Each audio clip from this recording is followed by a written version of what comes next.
paz de Cristo, meu amigo, meu irmão, gostaria de estar convidando você nessa hora para junto estar fazendo mais um estudo da revista Palavra e Vida da Convenção Batista Fluminense, revista de jovens e adultos da Convenção Batista Fluminense. Corpo e unidade.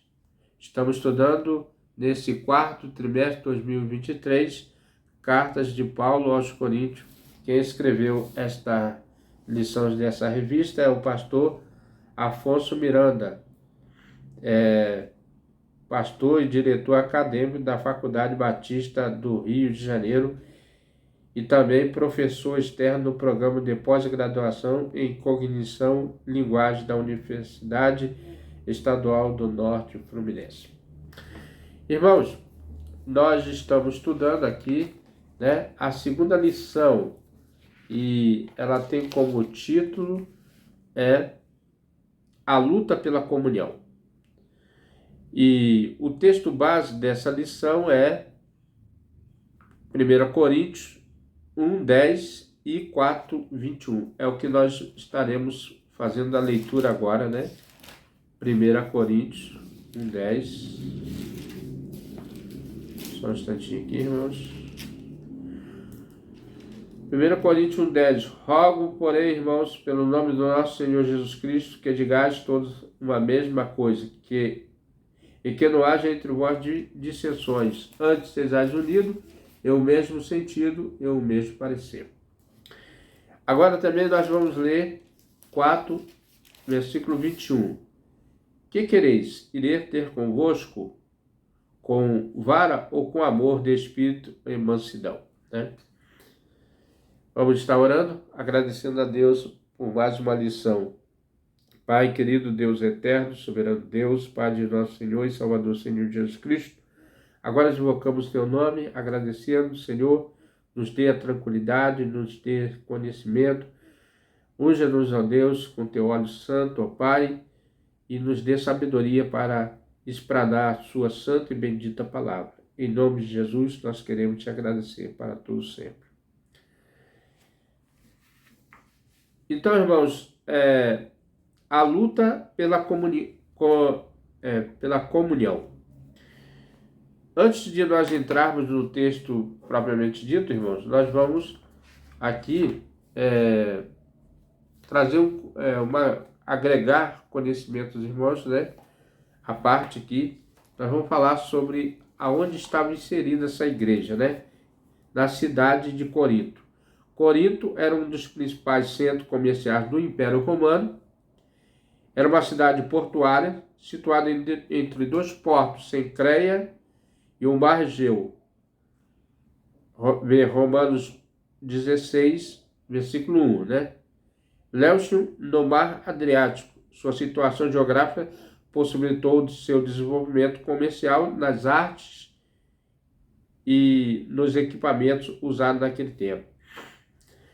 Destruída em 146 a.C. pelo general romano Múmios, pelo fato de ter liderado uma rebelião dos gregos contra o poder do Império Romano, permaneceu cerca de um século em ruínas. Em 44 a.C., Júlio César enviou uma colônia de soldados para reconstruí-la.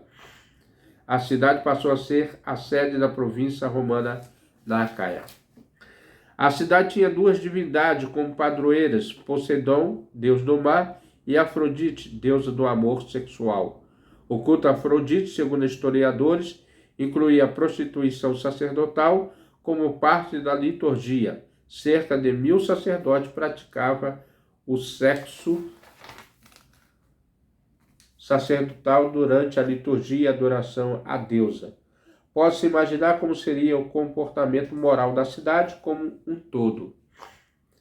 Na verdade, o verbo corintizar tinha o significado de viver uma vida imoral.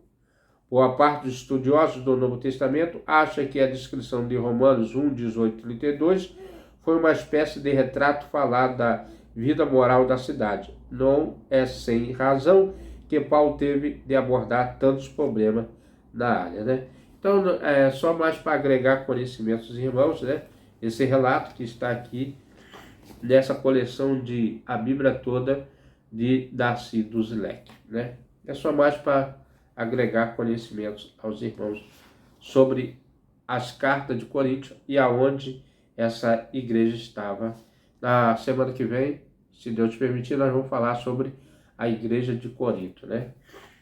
Mas, irmãos, então, voltando ao estudo aqui, a luta pela comunhão, né? O que estava em jogo ali era a comunhão dos irmãos, da igreja. Os conflitos são inevitáveis em qualquer relacionamento interpessoal onde tiver mais de uma pessoa. Conflitos surgirão por causa da natureza própria dos relacionamentos, o que provoca a necessidade de aprendermos a conviver com eles. Então, irmãos, nós temos que aprender a conviver com as pessoas, com relacionamentos, por isso nós somos um ser social, para a gente aprender a conviver com as dificuldades de relacionamentos.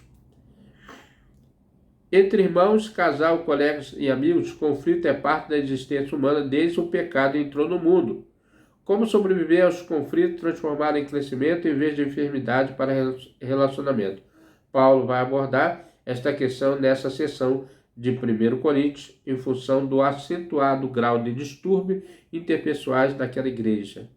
Então, irmãos, é nesse sentido que o estudo está sendo proposto, né? O autor está propondo aqui que nós venhamos aprender como enfrentar essas dificuldades de relacionamento e comunhão. Primeiro tópico aqui, né? Nós vemos que o objetivo dessa lição é mostrar a igreja como unidade do corpo de Cristo ao mundo por meio da comunhão e apresentar a natureza da pregação, a mensagem da cruz. Apresentar o crescimento como o corpo saudável, exaltando o nome de Jesus como Senhor e Salvador. Então, nesse primeiro tópico aqui, nós vamos deixar clara a definição da comunhão, né? Então, nos versículos de 1 Coríntios, né? 1 Coríntios 1, 10 e a 13. Rogo-vos, porém, irmãos, pelo nome do nosso Senhor Jesus Cristo, que digais todos uma mesma coisa, que não haja entre vós dissensões, antes sejais unidos em o mesmo sentido e o mesmo parecer. Porque a respeito de vós, irmãos meus, me foi comunicado pelo da família de Cloé que é a contenda entre vós. Então tinha ali uma rixa, né? Quero dizer com isso que cada um de vós diz: eu sou de Paulo, eu de Apolo, eu de Cefo, eu de Cristo. Está Cristo dividido? Foi Paulo crucificado por vós? Ou foste vós batizados em nome de Paulo, né? Então, ele chama a responsabilidade daquela liderança, daqueles irmãos, a buscar a unidade do corpo de Cristo. Estão em forma de um pedido paulino, pelo anseio, pela comunhão dos crentes da igreja. Ele espera que a diferença entre eles não dê lugar a grupos partidos dentro de um mesmo corpo. Por isso ele apresenta o princípio da unidade do corpo de Cristo, que está baseado na própria pessoa a instituiu, Jesus Cristo. Então, nós sabemos que a igreja não é no desejo do coração do homem, mas sim partiu do próprio Deus criar sua igreja, né? O corpo, né? Como igreja é o corpo de Cristo, Cristo não está dividido. A sua igreja não se pode multiplicar em partidos relacionados em fases distintas da sua história, mesmo que seja possível dividir a biografia de uma igreja em períodos, com diferentes responsáveis pela primeira pregação, discipulado, batismo, organização, crescimento, e ainda assim, acima de todos, está apenas um Senhor, o verdadeiro dono da obra, que é Jesus. Então todos nós sabemos que a obra não é minha, não é sua, mas é do nosso Deus, Jesus Cristo. A igreja é um organismo vivo, então nós entendemos que a igreja é viva. Não é somente uma instituição, não é somente como se fosse um clube, não é nada disso. É uma organização ou uma organização social. Seus membros são cristãos nascidos de novo. Então, nós sabemos que a igreja é formada de novos nascimentos, nova maneira de ver os céus, né? Cujos nomes estão escritos no livro da vida, não necessariamente no rol dos membros da secretaria. Isso será registrado posteriormente na carta aos Efésios, Efésios 4, 15 e 16, né? Vamos ler, então, aqui rapidinho, Efésios 4, 15 e 16. Que diz assim: antes, seguindo a verdade e amor, cresçamos em tudo naquele que é cabeça, Cristo, no qual todo o corpo, bem ajustado, ligado pelo auxílio de todas juntas, segundo a justa operação de cada parte, faz aumento do corpo para a sua edificação em amor. Então, aqui o apóstolo Paulo traz essa metáfora, né? Essa ilustração do corpo, né? De um corpo, como é formado o corpo, né? Toda junta, medula, cabeça, pé. Então, o corpo, a gente tem vários membros, né? Por isso é importante que esse corpo se manifeste em comunhão. Então, por isso que nós devemos demonstrar o nosso amor uns para com os outros através da comunhão. Esta comunhão é a expressão da vida da igreja. Então, é quando nós realmente deixamos parecer para o mundo o nosso amor, a nossa comunhão com os irmãos. Quando pessoas diferentes em todo conseguem convergir em comunhão. Este corpo de Cristo é metaforicamente formado por pernas, braço, cabeça, tronco, dedos, joelhos, com funções e papéis diferentes. Nós sabemos que o corpo, os membros do corpo, eles têm funções diferentes exatamente para que tudo concorra para o benefício do próprio corpo, né? É interessante. Mas que trabalham todos para o benefício do corpo, ó. Não é ajuntamento de órgãos, mas uma unidade de diferentes, né? Cada um tem o seu valor, né? A mão tem seu valor, os dedos têm seu valor, o pé tem seu valor. Algumas igrejas se tornam apenas organizações históricas, instituições humanas, conservando seus membros em bancos enfileirados ou em grupos geograficamente arrumados, mas não possuem conhecimento mútuo, comunhão de propósito, amor ao próximo. Aproxima-se assim de um clube social. Poderia muito bem ser substituído pelo clube de futebol da sua cidade, que não faria muita diferença na vida daquelas pessoas. Então, irmão, o principal ponto aqui é nós podemos pensar se a igreja que está inserida ali, ela faz diferença para aquela localidade, né? Se nós demonstramos o amor genuíno ou se nós complicamos a vida, né? Trazendo escândalo naquele local, né? Mas quero crer que a igreja do Senhor, ela não está aqui no mundo para trazer escândalo, mas sim trazer vida, luz, dinamismo a cada canto que a igreja estiver. Então, irmão, nós falamos nesse ponto aqui, a comunhão, né? A comunhão. E nós vemos que o Paulo aqui ele usa a metáfora, né? E compara o corpo de Cristo e a unidade diferente, né? Mas sabendo que todos nós, né? Somos importantes no corpo de Cristo. Cada um para promover o conhecimento, né, dos irmãos. E é importante que nós saibamos, né, aplicar isso no dia a dia, né? Então, o segundo tópico, a natureza da pregação. Nós falamos aqui no primeiro tópico, em busca pela unidade do corpo de Cristo. Agora nós vamos para o segundo tópico, né, irmãos? O segundo tópico que nós vamos tratar aqui, as pessoas podem divergir sobre vários aspectos, mas devem buscar unidade na pregação, né?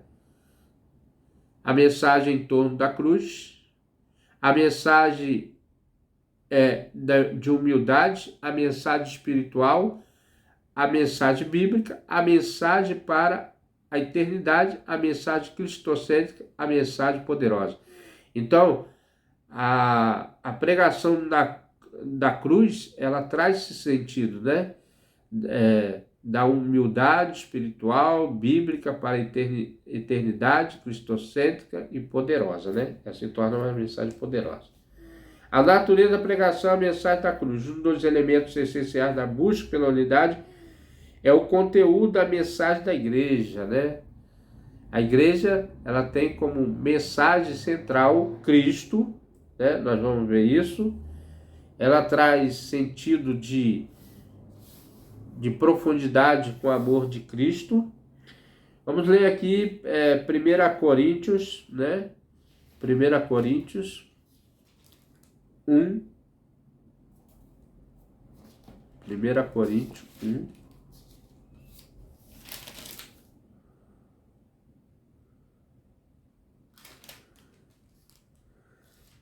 Primeira Coríntios 1, 18.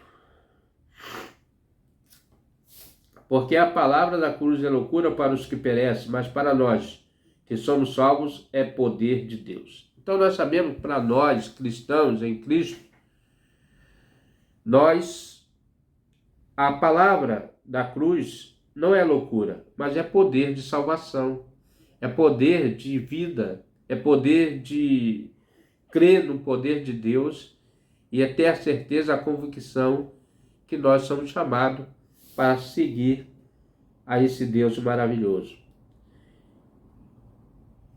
2,16, 1 Coríntios 2,16 vai falar: porque quem conheceu a mente do Senhor, para que possa instruí-lo? Mas nós temos a mente de Cristo, né? As pessoas podem divergir sobre vários aspectos, mas devem buscar unidade na pregação. Qual o tipo da mensagem desta igreja constituída por Jesus? Então, ele traz assim, é uma mensagem em torno da cruz. A mensagem que a igreja deve pregar é sempre trazer à memória o sacrifício, né, do Messias na cruz. Porque a cruz, se os irmãos não sabem, era vergonha. A cruz, naquela época, morrer de cruz era vergonha. Porque só quem morria de cruz que era condenado. E nós sabemos que lá em cima da cruz de Cristo tem que ali houve uma acusação contra o nosso mestre, né? Não porque ele errou, mas porque eles quiseram massificar para as pessoas que Cristo estava morrendo pelaquela acusação. Os judeus divergiam sobre o perfil do Messias que deveria vir, consequentemente sobre a forma como iria trazer o reino de Deus. Alguns insistiam no caminho da guerra, como Davi, né? Outros da lei, como Moisés. Jesus, entretanto, anunciou o caminho do servo sofredor de Isaías, né? Isaías, irmãos, vamos ler um pedacinho aqui de Isaías 53, só no início aqui, Isaías 53, que ele fala assim: quem deu crédito à nossa pregação e quem se manifestou o braço do Senhor, porque foi subindo como um renovo perante ele, como raiz de uma terra seca que não tinha parecer nem formosura. Olhando nós para ele, nenhuma beleza vimos, para que o desejasse. Era desprezado, o mais indigno entre os homens de dores, experimentado no trabalho, como de quem os homens escondiam o rosto, e era desprezado, e não fizemos dele caso algum. Aqui está falando exatamente do Messias, né? Uma pessoa sofredora, né?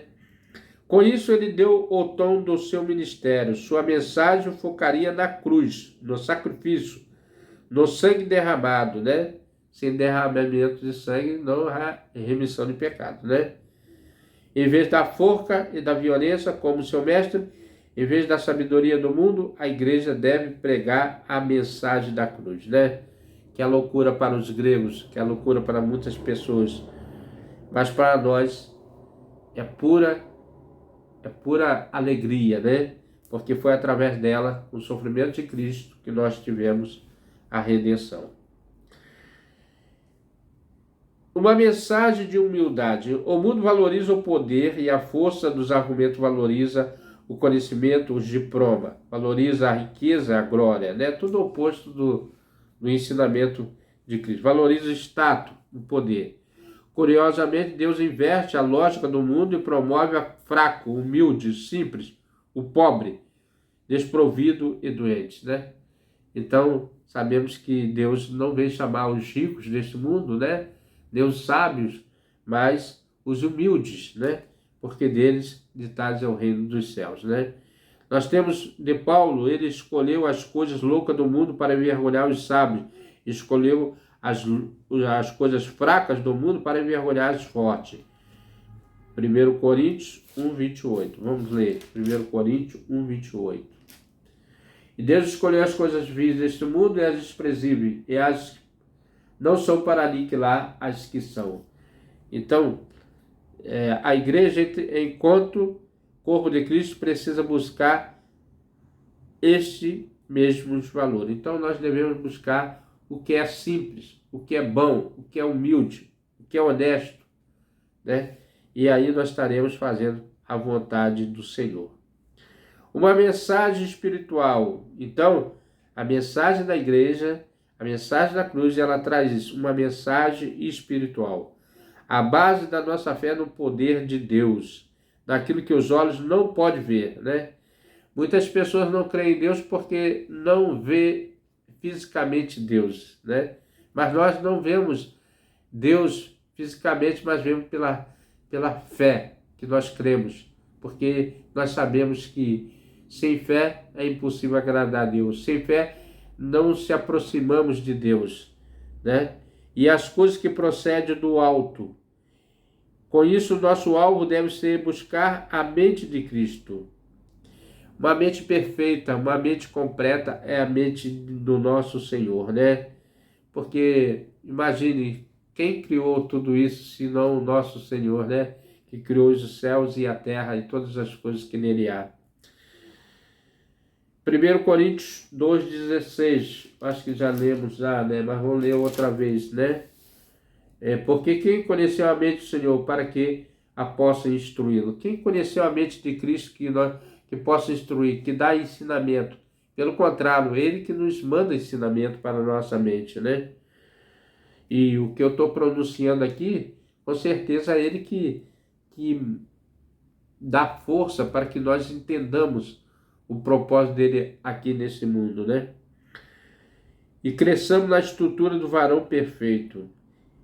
Vamos ler aqui Efésios, voltar lá no livro de Efésios novamente, Efésios 4:13. Efésios 4, versículo 13. Até que chegamos à unidade da fé, o conhecimento do Filho de Deus. O Filho de Deus é varão perfeito, à medida da estatura completa de Cristo. Então, quando nós temos a mente de Cristo, nós temos a mente perfeita, porque é a mente de Cristo que funciona no nosso ser, né? Então, nós falamos de uma mensagem espiritual, uma mensagem bíblica, né? Quantas pessoas estão pregando coisas, heresias, fora de contexto, porque não se aplica somente na palavra de Deus, não tem a base de regra e fé, né?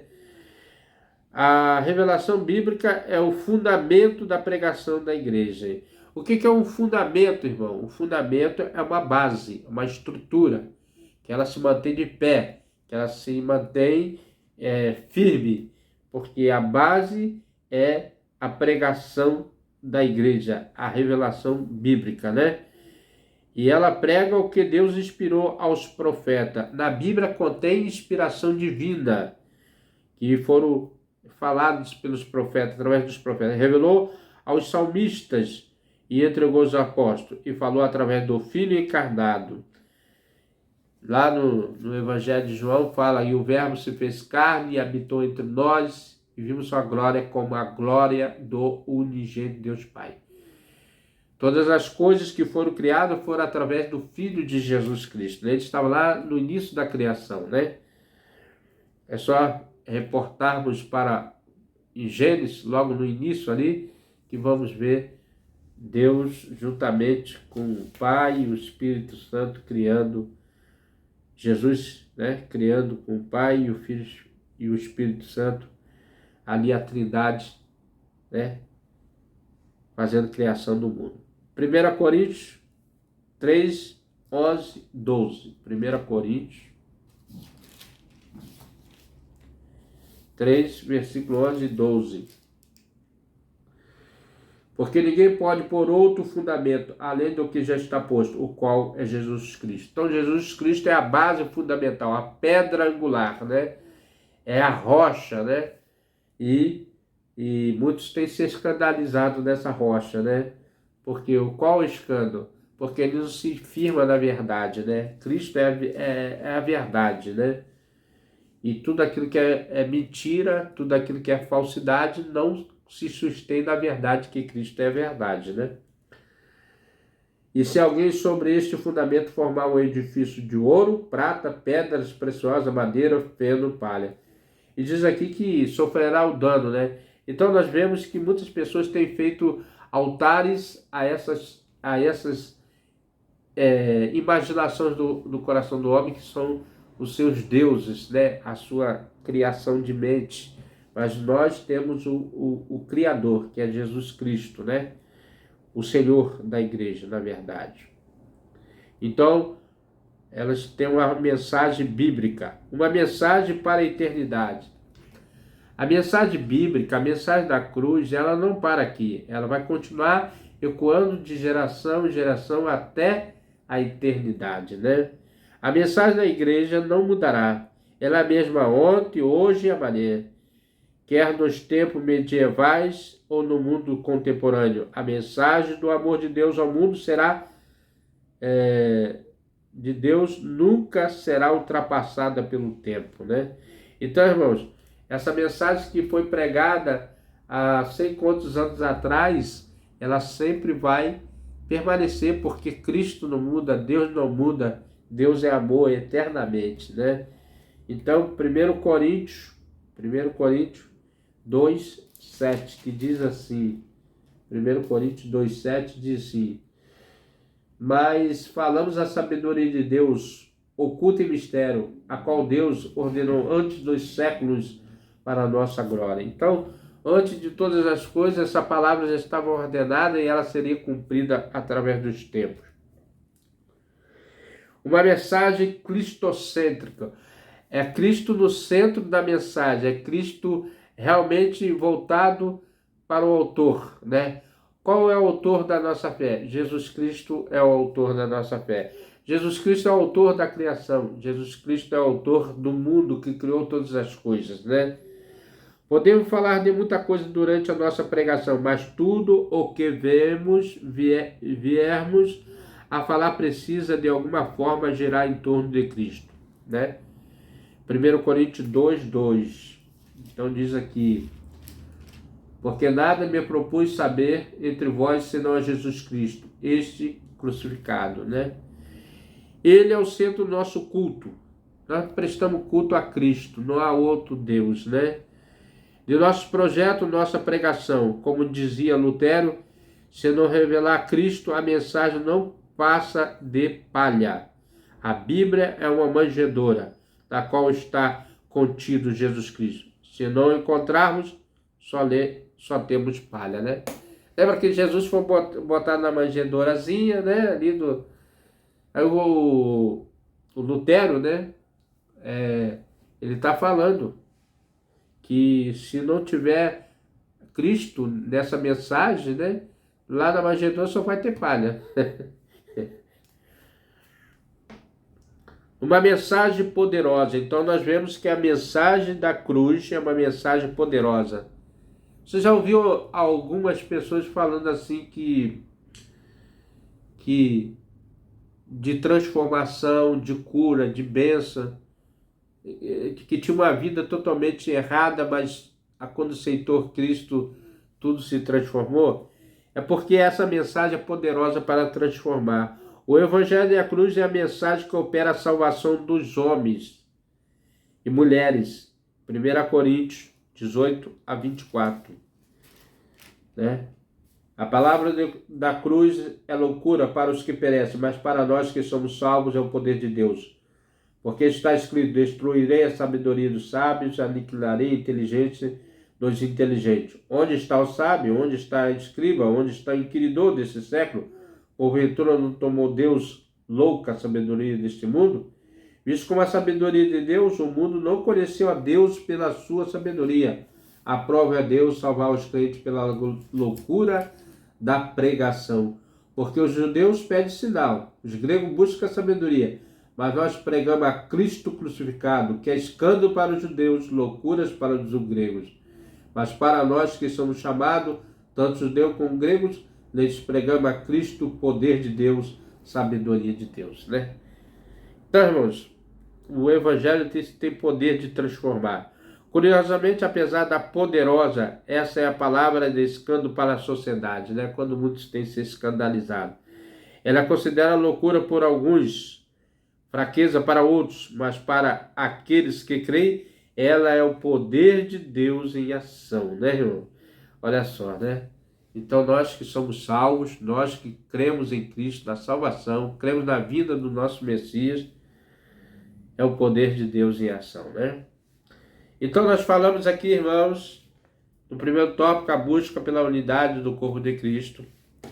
E agora, falamos no segundo tópico, a natureza da pregação, a mensagem da cruz. E agora, no terceiro tópico, crescimento como corpo saudável. Todo bebezinho, né, é pequenininho, a mãozinha pequena, tudo, né, os órgãos pequenos, mas com certeza um dia ele vai crescer, vai se tornar um homem zarrão, uma mulher, né, e vai crescer e nós vamos ver como a transformação. Assim é o corpo de Cristo também, né? Ele nasce uniforme, né, sem forma, mas daqui a pouco ele toma forma, né, como deve ser, né? Então, irmãos, nós vamos ver aqui que todo pai quer ver o filho crescer, e é um curso natural da vida. Algumas pessoas, e às vezes, ao olhar para a criança, dizem que pena que cresce, né? Muitos pais dizem, que pena que o nosso filho cresceu, não. Mas isso é natural, que a criança venha a crescer, se desenvolver. Assim que todos nós precisamos trabalhar para ver a igreja crescer espiritualmente, é a meta. Todos os outros crescimentos advêm, portanto, preguemos a palavra insta a tempo, fora de tempo. Segue uma parábola sobre a unidade da igreja. Se desejar, vamos contar aqui, né? Com certeza, né? Então, irmão, nós vamos contar essa parábola aqui, né? Isso aqui é um complemento do nosso estudo, né? Que nós queremos trazer, agregar conhecimentos, né?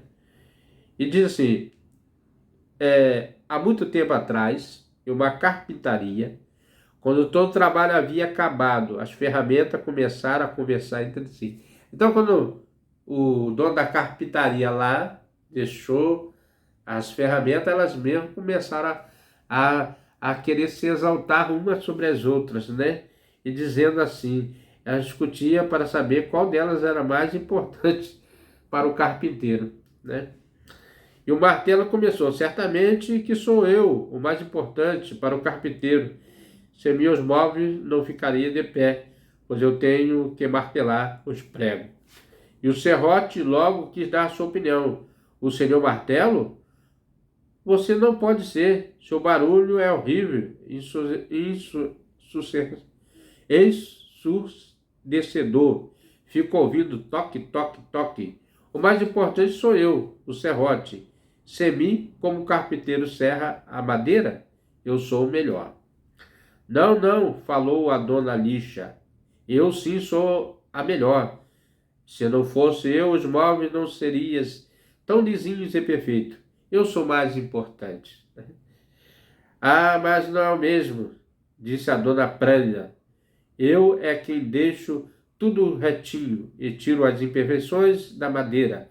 Eu sim sou indispensável. Tex, tex, tex. Nada disso, disse a dona Chave defenda. Dona Chave defenda. Se não fosse eu, como o carpinteiro ia apertar os parafusos? Eu sim sou a melhor. Ah, não, que absurdo, disse o senhor Esquadro. Eu sou mais importante. Sem mim os móveis ficariam tortos. O carpinteiro nem saberia a medida. Eu sou mais importante. As ferramentas ficaram discutindo até o dia amanhecer. O carpinteiro chegou para trabalhar, colocou sobre a mesa a pranha, o móvel, começou a trabalhar. Ele usou todas as ferramentas. Usou o serrote, o martelo, a esquadra, a lixa, a pranha, os pregos, o martelo, a chave de fenda, a cola e o verniz para deixar o móvel brilhando. Enfim, ele acabou. Chegou o fim do dia, o carpinteiro já estava cansado, mas feliz com o que tinha feito. Seu trabalho com as ferramentas tinha ficado ótimo. O carpinteiro foi para casa. Enfim, as ferramentas voltaram a conversar, só que agora elas ficaram admirando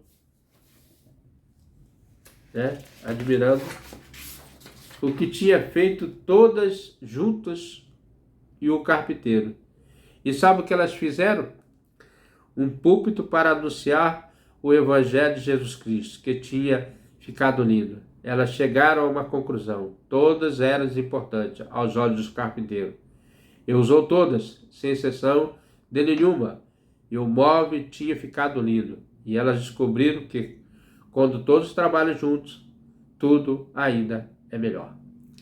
Então, irmão, resumindo tudo, o ensinamento aqui, né? Essa ilustração. Na construção do reino de Deus não existe um melhor que o outro. Todos nós somos importantes. Todos temos capacidade, dons necessários para este terreno, que não pode faltar ninguém. Ainda que alguém ache que não precise de você, o Senhor conta contigo, né? É uma bela ilustração. Paulo escreveu que nem o que planta, nem coisa é o que rega, mas Deus o que dá o crescimento. 1 Coríntios 3,7.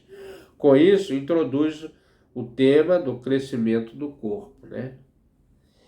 1 Coríntios 3,1 e 4,21. Todo pai quer ver o filho crescer. O filho que não cresce está doente. Igualmente, todo crente quer ver a sua igreja crescer. Perdão. É como o desenvolvimento humano, né? E a falta de crescimento indica algum tipo de enfermidade.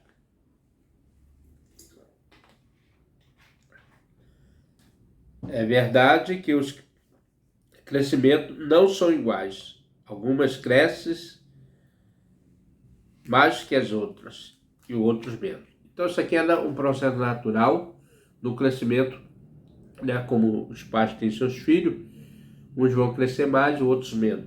Aqui ele está fazendo uma comparação, na verdade, né? Algumas crescem mais rápido, outras mais lentamente. Além disso, há tipos diferentes de crescimento: numérico, espiritual, biológico, por meio do evangelismo, financeiro, etc. Então ele está fazendo colocação como a igreja pode crescer. Entendemos, entretanto, que a base para qualquer tipo de crescimento é o desenvolvimento espiritual.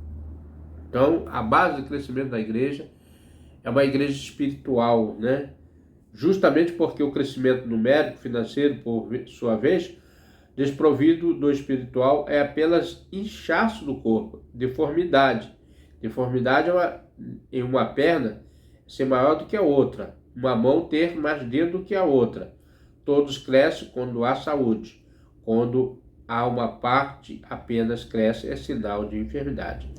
Então, irmãos, quando todos crescem em um sentido igual, é porque é uma igreja saudável, uma igreja estruturada, né?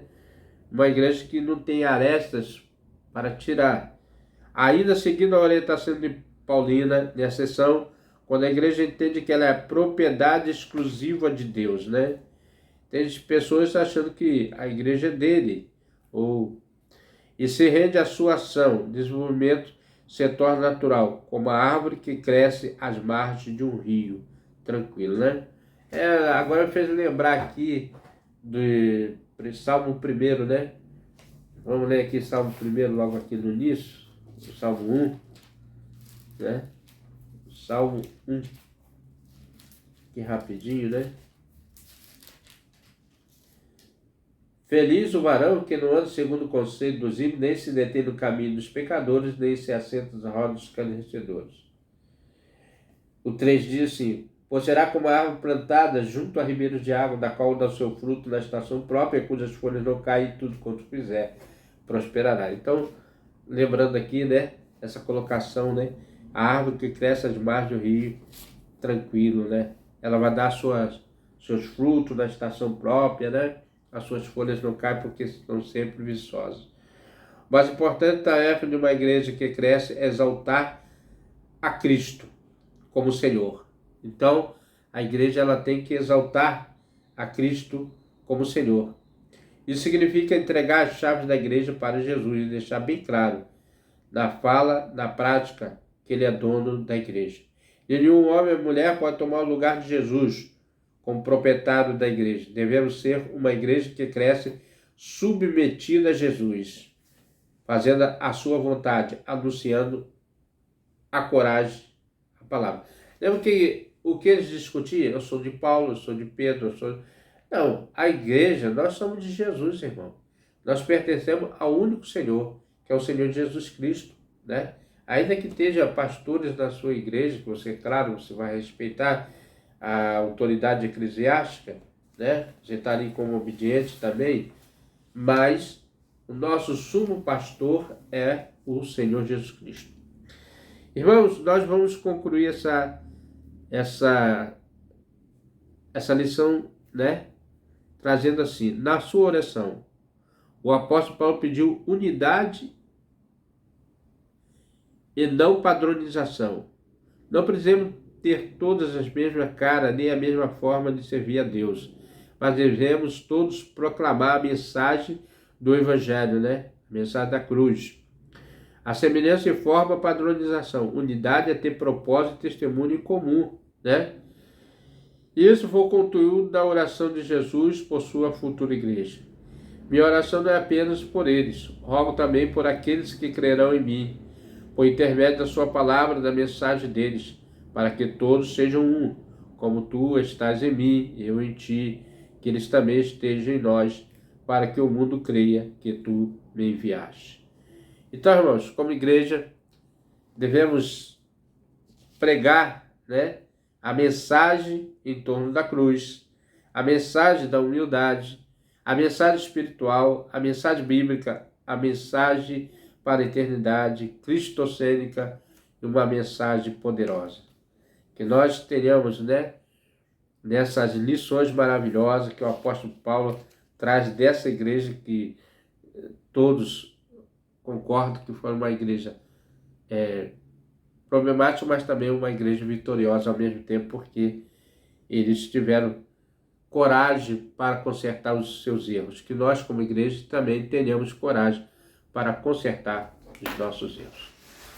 Meu amigo, meu irmão, ainda estarei orando por nós, né, por cada um de nós. Espero que você tenha gostado dessa lição dessa semana. Que Deus possa estar abençoando poderosamente sua vida. Vamos estar orando agora, agradecendo ao Senhor por mais essa lição. Pai querido, Deus eterno, soberano Deus, Pai de nosso Senhor Jesus Cristo, que é a base de toda a nossa pregação, da sua igreja, que o Senhor que é dono da sua igreja, que o Senhor que faz com que os nossos corações pulsem a cada dia para sair e pregar o teu evangelho. Que o Senhor abençoe cada um deles, que o Senhor dê um entendimento a cada um de nós, Senhor, para ter em nosso coração esse espírito de humildade, Senhor, para pregar o teu evangelho, para anunciar as boas novas de salvação e crer na mensagem poderosa de Cristo na cruz, que ela é a mensagem salvadora e poderosa para esse tempo presente. Em nome de Jesus, nós queremos te agradecer. Amém e amém. Meu amigo, meu irmão, se você tem gostado dos nossos estudos, venha conosco. Até o próximo estudo, se assim o nosso bom Deus nos permitir. Amém?